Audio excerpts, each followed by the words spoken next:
नमस्कार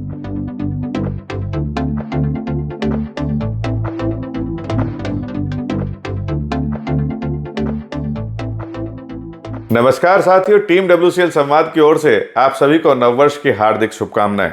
साथियों, WCL संवाद की इस कड़ी में मैं आपको मिलवाने जा रहा हूं वेस्टर्न कोलफील्ड्स लिमिटेड के पूर्व महाप्रबंधक उत्खनन श्री अनिल स्वामी सर से। सर, आज के इस कार्यक्रम में आपका बहुत बहुत स्वागत है। नमस्कार। सर, आपने कोल इंडिया के उत्खनन विभाग में 35 वर्षों से अधिक सेवाएं दी।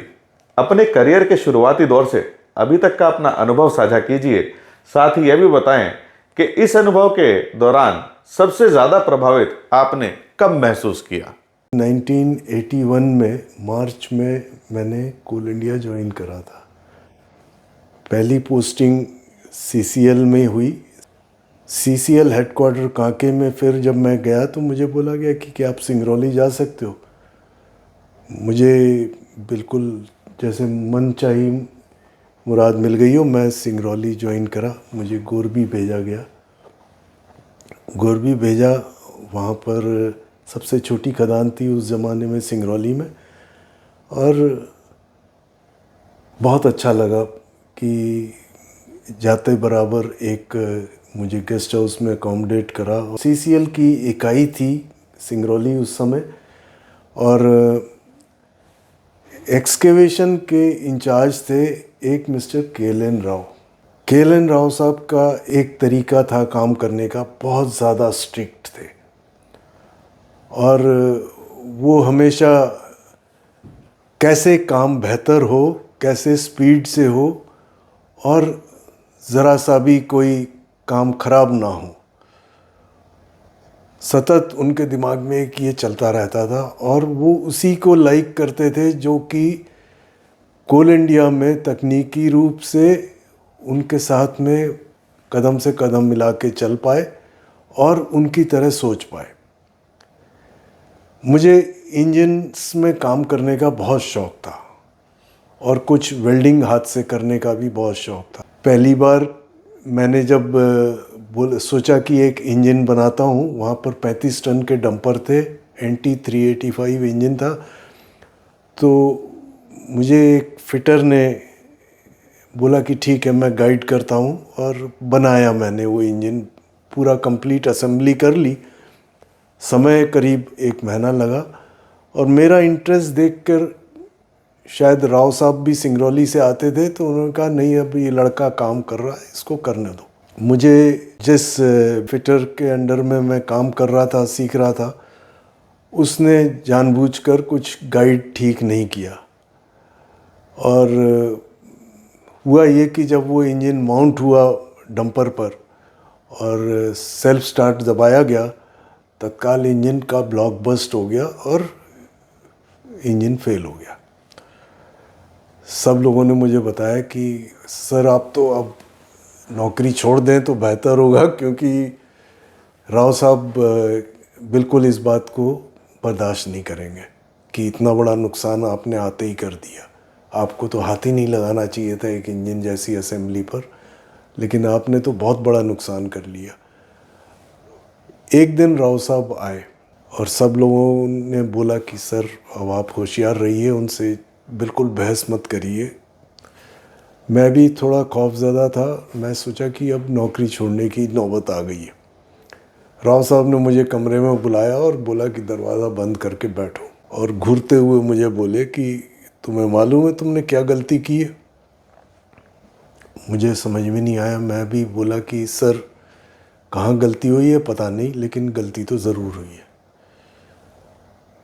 उन्होंने तत्काल एक ऑर्डर वहीं के वहीं निकाला और मुझे वो पेपर हैंड ओवर कर दिया। उसमें मैंने पूछा उनसे जब कि ये क्या है सर, तो बोले कि ये तुम्हारा पनिशमेंट लेटर है। मैं पहले तो सोचा कि शायद मेरी नौकरी से बर्खास्त कर रहे हैं मुझे, पर जब मैंने पढ़ा वो, तो उसमें उन्होंने लिखा था कि सेंट्रल वर्कशॉप से एक एक्सपर्ट टीम आएगी, उनकी देखरेख में मुझे अगला इंजन दूसरे दिन से ही उसको पूरा असेंबल करना है और टेस्ट करना है। एक उन्होंने वार्निंग दी कि अब की बार अगर फेल हुए तो नौकरी से हम नहीं निकालेंगे, आप खुद ही छोड़ के चले जाना। मैंने सेंट्रल वर्कशॉप की देख रेख में वो दूसरा इंजन बांधा, ठीक से कोई गलती नहीं हुई, सक्सेसफुल हो गया। राव साहब ने ज़्यादा कुछ मेरी प्रशंसा नहीं करी, लेकिन एक ही बात बोली, जाओ जाकर काम करो और आइंदा से होशियार रहना, गलती मत करना। इतना बड़ा नुकसान करके यदि पनिशमेंट मुझे सिखाने के लिए और वैसा ही काम करने के लिए कोई कह सके, ऐसी ऑर्गेनाइजेशन मैंने कभी देखी सुनी नहीं थी। जिससे भी बात करी वो शायद कोल इंडिया के स्टाइल ऑफ वर्किंग के लिए सैल्यूट्स करता था, दिखा था। अंततोगत्वा आगे ज़िंदगी बढ़ती रही। ये एक इंसिडेंस ऐसा था जिसने कि मुझे कोल इंडिया के प्रति और श्रद्धावान, निष्ठावान और कर्मठ बना दिया था और मेरी लाइफ चेंज कर दी थी। सर, आपने अपने कार्यकाल के दौरान उत्खनन विभाग में उत्पादन तथा दक्षता बढ़ाने के लिए किन नवाचारों को अपनाया था? आज जब आप पीछे मुड़कर देखते हैं तो उनमें से कौन सी पहले सबसे ज्यादा प्रभावी साबित हुई प्रतीत होती हैं? जितना काम करने का मौका मिला कोयला उद्योग में, उसमें अक्सर एक पहले से लोग अपना एक विचार बना लेते हैं और पूर्वाग्रह से ग्रसित रहते हैं, वैसा कुछ देखने मिला था। उदाहरण के तौर पे कि ये व्यक्ति काम के लायक नहीं है, या ये व्यक्ति बदमाशी करता है, या वो फिटर काम ठीक नहीं करता है।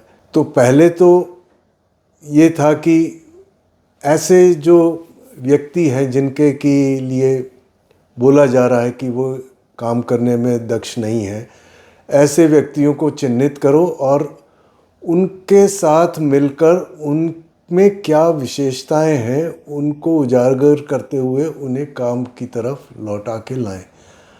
धीरे धीरे ये प्रयास मुझे उनका मित्र भी बना रहे थे और एक प्रकार से उनमें जो छिपी हुई प्रतिभा थी उसे बाहर लाने का मौका देते थे, तथा वे लोग मुझे हमेशा अपना एक मित्र और बड़ा भाई समझ के बात करते थे। और कभी यदि वे गलत करते थे तो मुझे इतना अधिकार स्वयं होकर दे देते थे कि मैं उन्हें बुरा भला कह सकूं, उन्हें अनुशासन में रहने के लिए बाध्य कर सकूं। तो यही मेरे उद्देश्य रहे। मेरा द्वेष किसी से भी नहीं रहा, सदैव सबका मित्र बनना ज़्यादा पसंद किया, तथा जो काम मुस्कुराते हुए करवा सको उसकी उपलब्धि और क्षमता ज़्यादा ही रहती है और बहुत सार्थक होता है। न्यू इनिशिएटिव जैसे प्रत्येक कामगार की एक अभिलाषा रहती है कुछ नया करके दिखाने की। वो केंद्रीय कार्यशाला हो या किसी दुर्गापुर ओपन कास्ट माइन हो या गोंडेगांव ओपन कास्ट हो या घुघुस ओपन कास्ट माइन हो, हर कामगार की एक क्षमता तथा एक अभिलाषा होती कि कुछ वो नया करके दिखाए। हमेशा मेरा ये प्रयास रहता था कि ऐसे कामगारों को आगे बढ़ावा दिया जाए तथा वो अपने सामर्थ्य का प्रदर्शन कर सकें। उनके सामर्थ्य से दो फायदे होते थे। एक तो कंपनी का बहुत बड़ा लाभ होता था, काम दक्षता से होता था। एक अनुशासन अपने आप बना रहता था काम के प्रति। इस प्रकार जैसे जब पहला काम हुआ था केंद्रीय कार्यशाला में, हम लोगों ने बकेट नई बनाने का काम चालू करा था। उत्खनन विभाग में एक्सकेवेटर की बकेट्स बनाना एक बाहर काम दिया जाता था, प्राइवेट में कराया जाता था, बड़ा रेवेन्यू लॉस होता था। हमने धीरे धीरे प्रयास करते हुए जहाँ 3 से 4 बकेट प्रति माह बनती थी, हम लोगों ने 40 बकेट पर प्रति माह बनाने का लक्ष्य अपना हासिल किया था। और इससे जितने भी प्राइवेट में काम होते थे जो बाहर दिए जाते थे, उनसे ज़्यादा बेहतर और ज़्यादा कम समय में और तत्काल समय पर उपलब्धि बकेट की होती थी, डोज़र ब्लेड्स की होती थी। वहाँ से ये काम स्टार्ट हुआ था और धीरे धीरे ड्रैगलाइन की बकेट्स भी केंद्रीय कार्यशाला में ही रिपेयर होना प्रारंभ हो गई थी, तो जिससे कि बहुत बड़ी सेविंग कंपनी में प्रति माह होने लगी थी। सर, WCL में HEMM की उपलब्धता तथा उपयोगिता बढ़ाने में आपके नेतृत्व के दौरान कौन से कदम निर्णायक रहे? वर्तमान में टीम को आप इस दिशा में क्या सुझाव देना चाहेंगे? प्रत्येक उपकरण की एक निर्धारित जीवन सीमा रहती है। वह उपकरण उस दरमियान ही उपयोगी व सार्थक सिद्ध होता है, लेकिन हम लोग अपनी कंपनी में कई बार ऐसे उपकरणों का प्रयोग कर रहे थे जो कि अपनी तय समय सीमा समाप्त कर चुके थे, जिसे कि सर्वे ऑफ कर दिया जाना था।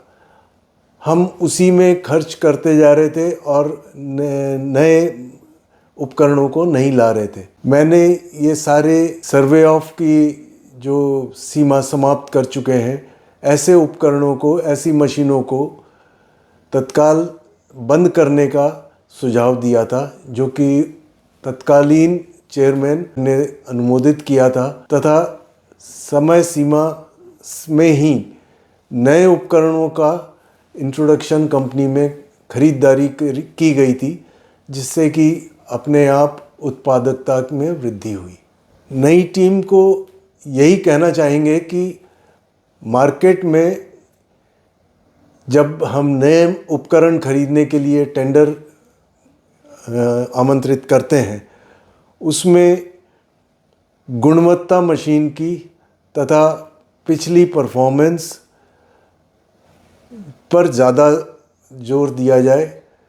हमें उनकी कम कीमत से ज़्यादा उनकी जितनी गुणवत्ता है उस पर अधिक ध्यान दिया जाए, ताकि अच्छी मशीनें, प्रभावी मशीनें जिनकी की रिलायबिलिटी बहुत है, ऐसी मशीनें आए और कंपनी में अनवरत उत्पादन के वृद्धि हो। सर, सरफेस माइनर तथा कंटिन्यूस माइनर के उपयोग से WCL में उत्पादन गुणवत्ता तथा पर्यावरण प्रबंधन में जो सुधार आया, उसे आप कैसे देखते हैं? मेरी सर्विस के दौरान सरफेस माइनर कंपनी में इंट्रोड्यूस नहीं हुआ था, लेकिन मेरे रिटायरमेंट के बाद मैंने एक कंपनी में काम करा था। वहाँ पर सरफेस माइनर्स डिप्लॉय हुए थे और सरफेस माइनर से मैंने देखा कि ओवरऑल उत्पादकता बढ़ गई थी, क्योंकि ब्लास्टिंग नहीं करना पड़ती। कोल क्रशिंग में काम बहुत सुविधा हो जाती है और ओवरऑल उत्पादकता बहुत बढ़ गई थी। इससे अभी जब देख रहा हूँ कि WCL में सरफेस माइनर और कंटिन्यूस माइनर्स का सहयोग लेके उत्पादन बढ़ा रहे हैं, तो ये एक बहुत तकनीकी दृष्टि से बहुत ही श्रेष्ठ कदम है और इससे कंपनी की टोटल प्रॉफिटेबिलिटी और उत्पादकता में बहुत वृद्धि होगी। सर, WCL द्वारा किए गए तकनीकी नवाचार जैसे GPS tracking, drone survey, FMC, ICCC आदि के विषय में आपकी क्या राय है? इन नवाचारों के आप भविष्य में क्या सकारात्मक परिणाम देखते हैं? Technology should never remain same and it will never remain same. It has to undergo lots of improvement each and every day. उसके तहत अगर देखा जाए तो ड्रोन सर्वे हो गया या GPS ट्रैकिंग हो गया, इस प्रकार के जितने भी प्रयास किए जाते हैं जो कि आजकल उपलब्ध है तकनीक, उनकी सहायता से इससे सेफ्टी में बहुत सुधार होता है, क्योंकि प्रत्येक ह्यूमन एलिमेंट जो कि खदान में काम कर रहा है, यदि उसे ये ज्ञात है कि उस पर कोई निगरानी रख रहा है तो वो कभी गलती नहीं करेगा या कम करेगा कम से कम, और गलत तरीके नहीं अपनाएगा। चोरी या अनेक प्रकार के अन्य जो गलत काम हो रहे हैं खदान में, वो सारे बंद हो जाएंगे। सबसे बड़ी तो सेफ्टी ही मेन है, और ज़्यादा से ज़्यादा अगर हम देखें कि समय का उपयोग करके उत्पादकता बढ़ाई जा सकती है तो इन नई तकनीकों की उपयोग से ही बढ़ेगी। इसका प्रयोग करके WCL ने जो अपना एक नया उद्यम प्रारंभ किया है, इससे उत्तरोत्तर वृद्धि होगी उत्पादन में भी, उत्पादकता में, सेफ्टी में तथा सिक्योरिटी में। भविष्य उज्जवल ही रहेगा। सर, अपने अनुभव के दौरान मशीनों के प्रिडिक्टिव मेंटेनेंस को लागू करने में आपने क्या चुनौतियां महसूस की? आपके अनुसार इस प्रणाली को और मजबूत कैसे किया जा सकता है? मशीनें जब उपयोग में लाई जाती हैं तो निश्चित रूप से उनका रखरखाव करना पड़ेगा और खराबियां भी आएंगी, उन्हें समय रहते दुरुस्त करना होगा। यदि कोई मशीन या कोई कार जो आप इस्तेमाल कर रहे हो वो अगर बेसमय ख़राब हो जाए या कुछ उसमें प्रॉब्लम आ जाए तो उसकी वजह से सबको असुविधा होती है।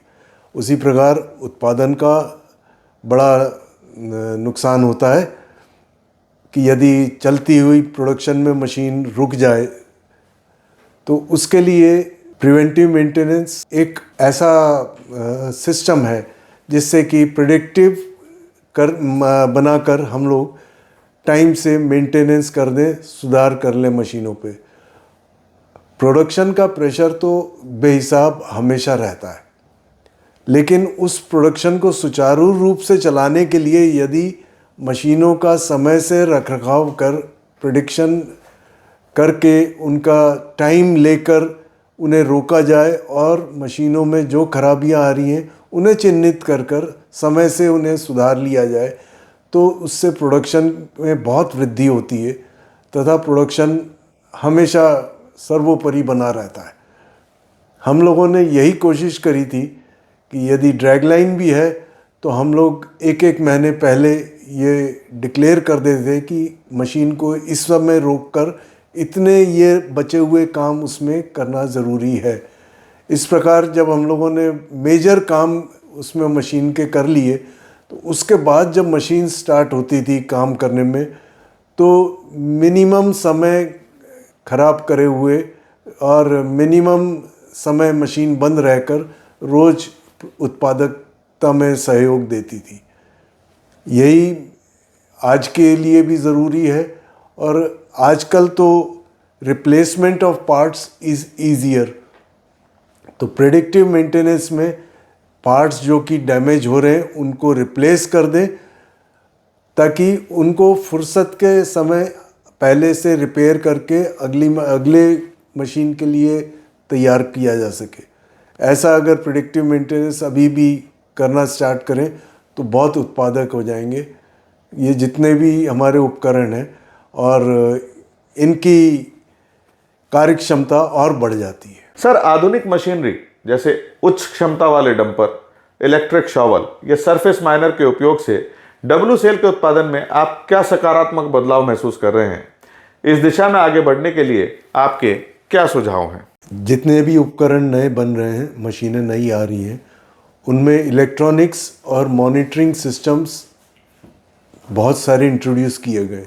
ये सिस्टम्स मशीन के टोटल परफॉर्मेंस को बहुत इम्प्रूव करते हैं तथा प्रेडिक्टिव मेंटेनेंस में बहुत मददगार होते हैं। तो इन मशीनों को, इनका चुनाव ढंग से करने से,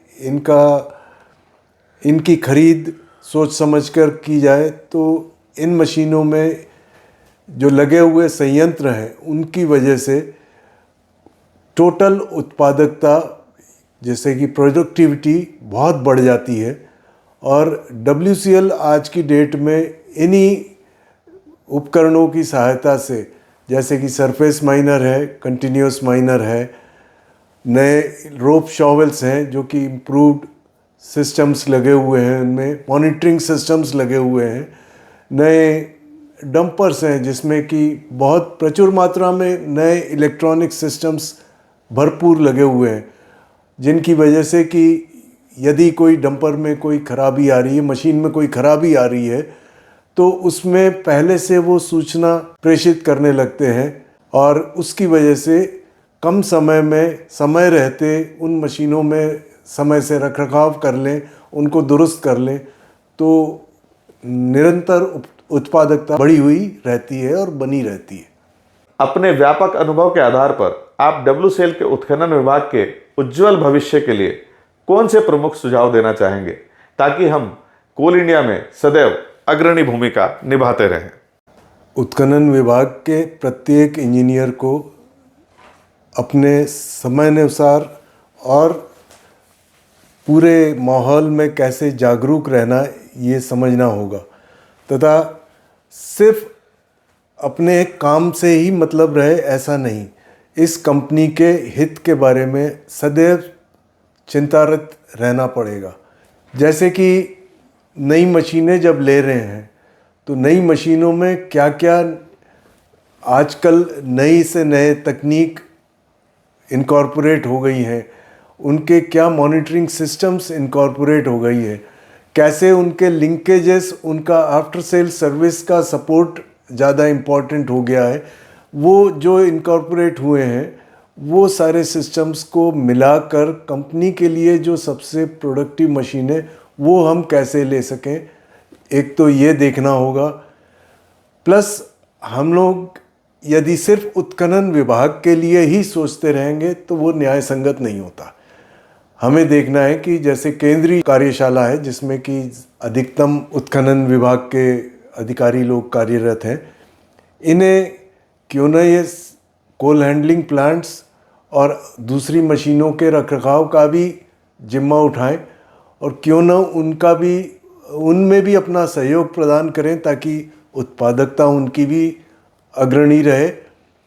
सबसे महत्वपूर्ण सजेशन ये रहेगा कि भविष्य में सभी उत्खनन अभियंताओं को फिनांस की ट्रेनिंग ज़रूर दी जाए, क्योंकि कार्य करते समय मशीनों के रखरखाव या रिपेयर संबंधी अलग अलग प्रकार के प्रयोजन करते समय यदि उन्हें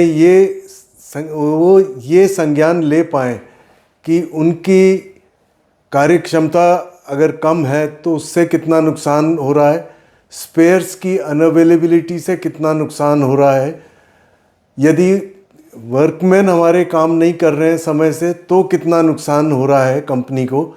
इस प्रकार के विभिन्न फिनेंशियल एस्पेक्ट्स अगर वो इवैल्यूएट कर पाएँ कार्य करते समय, तो इससे ओवरऑल प्रोडक्टिविटी प्रत्येक इंजीनियर की और प्रत्येक मशीन की गुणवत्ता बहुत बढ़ जाएगी। सर, आज के इस कार्यक्रम में आप हमारे साथ उपस्थित हुए, आपने बहुत ही महत्वपूर्ण जानकारी, अपने अनुभव हमारे कोयला परिवार के साथ साझा किए, इसके लिए हम आपका धन्यवाद करते हैं। नमस्कार। साथियों, WCL संवाद कार्यक्रम को आपने खूब सराहा, ढेर सारा प्यार दिया। इस कार्यक्रम को और अच्छा बनाने के लिए हम आपके सुझाव निरंतर आमंत्रित करते हैं। नमस्कार।